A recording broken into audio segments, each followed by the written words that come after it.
Саламатсыздар, құрметті көрермендер. Бүгін біз білім инновация лицейдің емтиханға дайындаламыз. Оның есептерді шығарамыз. Маған көп комментарий жазып тұр. Бұл нақты сондай сұрақтар бола ма деп, нақты осылай келе ме? Жоқ, нақты осылай сұрақтар келмейді. Әрине, бірақ соған ұқсас келеді сұрақтар. Ол негізі жылдан жылға қатты өзгермейді сұрақтар. Сол үшін мен бұрынғы есептерді шығарып жүрмін. Бірінші есептен бастайық. Бұл бізде оңай есеп сияқты. 18 9-дан 9-ға артық, 27 18-ден 9-ға артық. Солай біз 162-ге дейін барамыз. Сосын оларды қосу керекпіз, барлық сандарды. Бірақ негізі бұл есеп көп уақыт алады. Бізде негізі емтиханда бір есепті шығару үшін біз примерно 2 минутты кетіреміз. Одан да аз уақытты кетіреміз. Сол үшін біз бір әдісті қолданамыз. Бұл әдіс үшін біз барлық сандардың неше бар екенін санаймыз. Толық сандарды санау үшін біз 162-ні 9-ға бөлеміз. Мұнда бір береміз. 9, 72. 72-ні 9-ға бөлсек, бізде болады 8, 72. Сонда бізде толық сан 18 болады. Енді біз 162-ні 9-ға қосайық. Бізде болады 171. Сонда міне 9-ын 162-ні қосынсы бізде болады 171. Қазір басқа жазайын. Так, сонда осы сандардың қосылысы бізде болады 171. Енді 162-ге дейін санды табайық. Ол үшін біз 162-ден 9-ды алайық.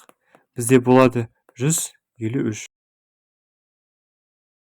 Енді қарасақ, біз 153-ті 18-ге қоссақ, бізде болады тоже 171. Міне сондай әдіс болады. Енді бізде сондай неше пара болады? Параларды табу үшін біз 18-ді 2-ге бөлеміз. Бізде болады 9.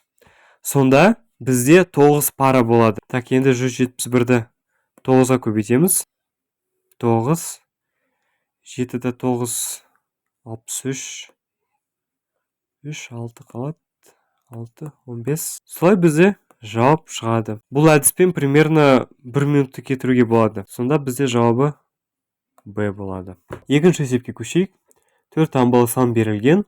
Бұл сан 9-ға қалдықсыз бөліну үшін x-ін мәнін табыңыз. 9-ға қалдықсыз бөліне ала ма, бөліне алмайды табу үшін санды алайын. Мысалы 153. Так, енді осы санды жеке-жеке сандарды алайын, сосын оларды қосайын.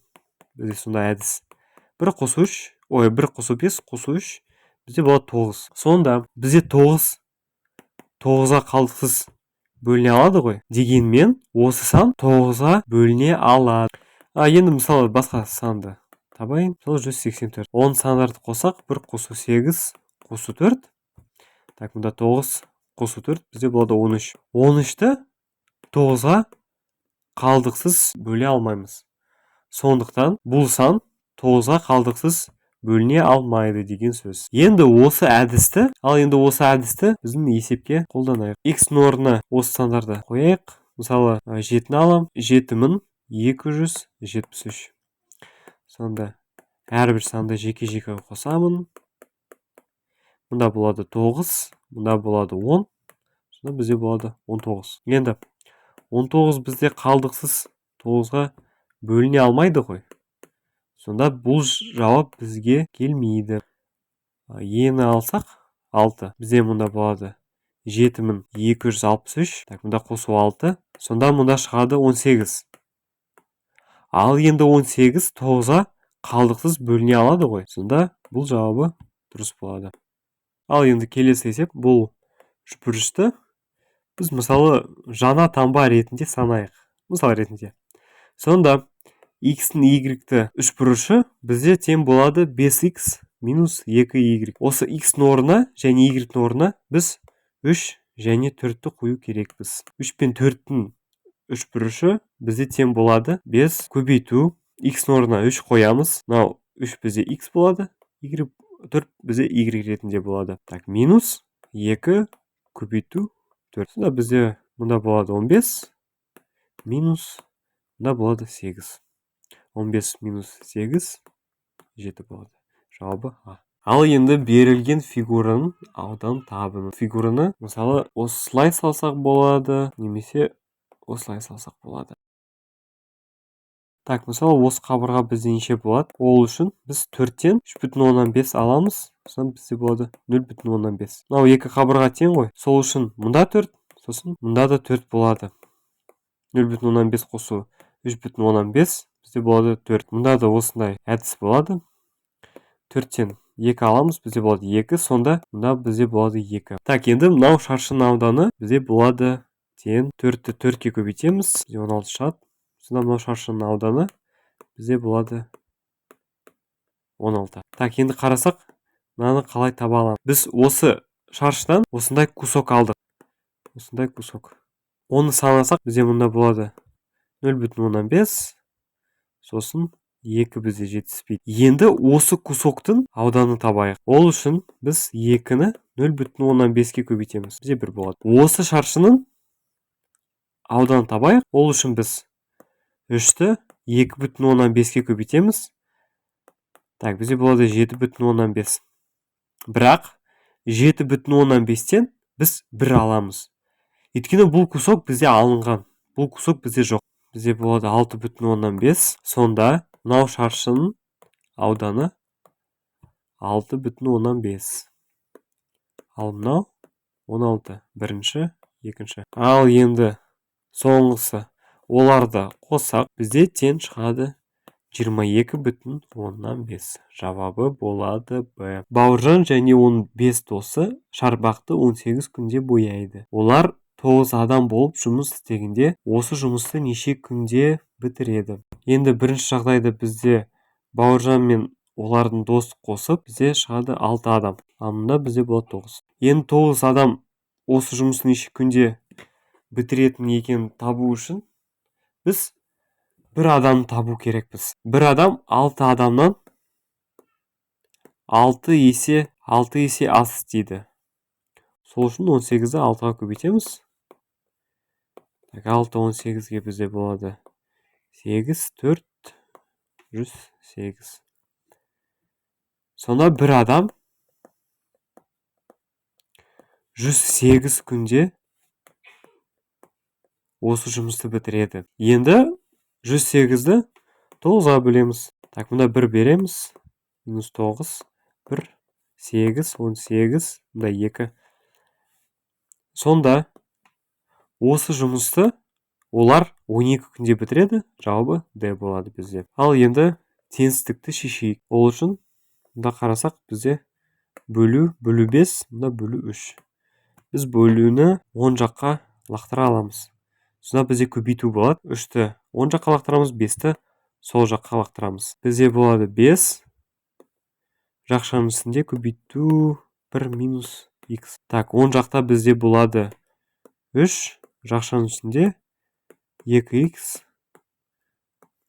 қосу 9. Жақшаларды ашамыз. 5-ті 1-ге көбейтеміз, бізде болады 5.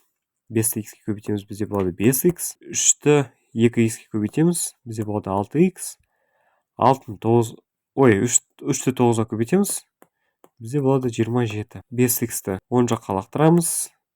Ал жай сандарды сол жаққа лақтырамыз. 5 минус 27. Так, ал 10 жақта бізде болады 6x қосу 5x. Сонда минус 22, 11 x-тан артық. 22-ні 11-ге бөлсек, бізде болады минус 2 x-тан артық. Немесе x минус 2-ден кем. Жауабы бізде болады А. Келесі есепті қарастырайық. Том Сойерге қабырғаның боялуы тапсырылды. Жұмысын 4-тен 1-ін өзін жасап, Бенге тапсырды. Ол болса 2 есе шапшаң қозғалып, 15 минут жұмыс істеді. Беннен кейін іске Билл араласты. Ол болса Томнан 3 есе шапшаң қимылдап, барлық жұмысты 5 минутты бітірді. Барлық қабырғаны бояуға қанша уақыт кетті? Так, мысалы 4-тен 1 процент ретінде алайық. Түсінікті болу үшін 4-тен 1 бұл бізде 25%. 100%-тан Том 25%-ті бітірді. Сонда қалған жігіттерге ол 75 минут қалдырды. 75% қалдырды. Так, ары қарай.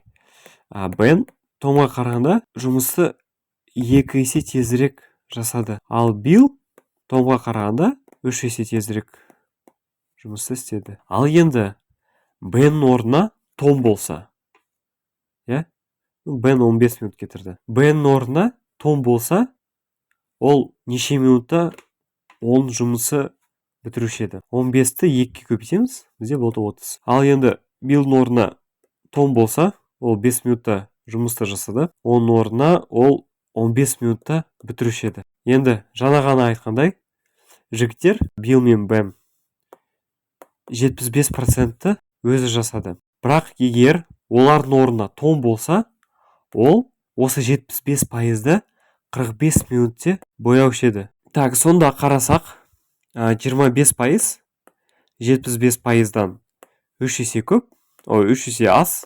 Сол үшін 45-ті 3-ке бөлеміз. Сонда бізде болады 15 минут. 15 минут бұл бізде 25%. Дегенмен, том өзін 25%-ды бітіру үшін 15 минутты кетірді. Томның уақыты таптық. Сосын соңғы бізде қалды. Енді олардың уақыттарды қосуға. 15, томның 15 минуты, сосын Беннің 15 минуттың, сосын Биллдің 5 минутты. 15 қосу 15, бізде болады 30. 30 қосу 5, бізде болады 35. Сонда жауабы А шығады. Берілген x санына 2-ні қосқанда, дәл сол санды 3-ке көбейткенмен бірдей сан болады. Ал x-ті 6-ға көбейткенде, дәл сол санға неше қосқанмен бірдей болады. Бұл есепті біз теңдеу ретінде жаза аламыз. Ал бастайық. Басында бізде жазылған берілген x санына 2-ні қосқанда, мысалы бір белгілі x сан, оған 2-ні қоссақ, так, сосын дәл сол санды 3-ке көбейткенмен бірдей сан болады. Тен 3x болады. Мынау x-ті 10 жаққа лақтырамыз. 2 тен 3x минус x. Сонда 2 тен 2x. 2-ні 2-ке бөлеміз. Бізде тен болады x тен 1. Так, екінші теңдеу. Ал x-ті 6-ға көбейткенде, так, 6x. Дәл сол санға неше қосқанмен бірдей болады. Так, x орнына 1 қоямыз. 6 көбейту 1. Так, енді дәл сол санды жауаптардан қарасақ, бізге келеді 5. Сонда 1 қосу 5. 6. Так, 1 қосу 5, 6 болады. Сол үшін жауабы дұрыс. Жауабы болады С. Ал енді бұл бізде жиі кездесетін есептердің бірі. Бұл есепте бізде де көп уақыт кетіреді. Мұнда бізде принцип қандай? Мысалы, бір әріп А бізде санмен ауыстырылған. Мысалы, 1 болсын. Енді қандай әріп, қандай санына тең болатын екен табуға керекпіз. Мен мысалы осындай әдісті қолданамын. Мысалы, осы комбинациялардан бір ерекше комбинацияны табайын. Мысалы, мұнда мұқият қарасақ, осы екі комбинацияда ортасында бізде болады 313, сосын мұнда да 313 болады. Енді соған ұқсас сөздерді табайық. Так. Мұнда қарасақ, мұнда сенеп келеді, сосын бізде тенек келеді. Все, соған больше ұқсас жоқ. Мысалы, x орнына бір кез келген сан болсын. Енді осындай комбинация ұқсас, бізде больше сөз жоқ. Дегенмен е бізде болады 3, ал n бізде болады 1. Сонда мысалы сөзге қарайық. Мұнда Сакар. Мұнда бізде 2а кездеседі. Сонда дегенмен екінші сан және төртінші сан бірдей болады. Падир және Демир келмейді. Себебі екінші және төртінші сандарға қарасақ, олар әртүрлі. Мұнда А, мұнда И. Так, ал мұнда Е, мұнда И. Сакардың орнына мысалы бізге осы келеді. Дегенмен А бізде болады 4. Ал енді все. Енді падирді таба аламыз. Так, мұнда мысалы падирда бізде екінші әріп бізде А, ал Демирда бізде Е. Так, мұнда қарасақ, екінші сан бізде 4, ал 4 бізде А. Дегенмен осы комбинация падирға тең болады. Сонда жауабы бізде болады А. Ал енді бұл бізде соңғы есеп. P, Q, R және S фигуралар шаршылар. P шаршының периметрі 16 метр, Q шаршының периметрі 24, S шаршының периметрі неге тең? Так, мен осылай салдым. Енді пи бізде 16. Так, ал q бізде 24. Шашының периметр табу үшін 4-ті қабырғаны көбейтеміз. Пин қабырғаны табу үшін так, бізде 4а тең 16-ға болады. Сонда 16-ны 4-ке бөлеміз. А тең болады 4. Сонда пин бір қабырғасы 4 болады. Так, мұнда 4 жазамыз. Ал q-ны табу үшін солай да істейміз. 4а тең 24. Ал 24-ті 4-ке бөлсек, бізде а тең болады 6-ға. Мұнда 6 жазамыз. Ал енді біз ардың қабырғасын бір таптық. Бір қабырғасы. Оның бір қабырғасы 10 болады. Мынаның қабырғасы 10 болса, мынаның қабырғасы да 10 болады. Сосын біз q-ны таптық, мұнда 6 болады. Ал все, енді s-ті таптық. Енді қалды 4-ні 16-ға көбейтуге бізде тең болады 64. Жауабы С. Осы видеоны көргеніңіз үшін сізге көп рахмет. Кез келген сұрақтар болса, маған комментарий астына жазыңыз, жауап беремін. Сау болыңыз.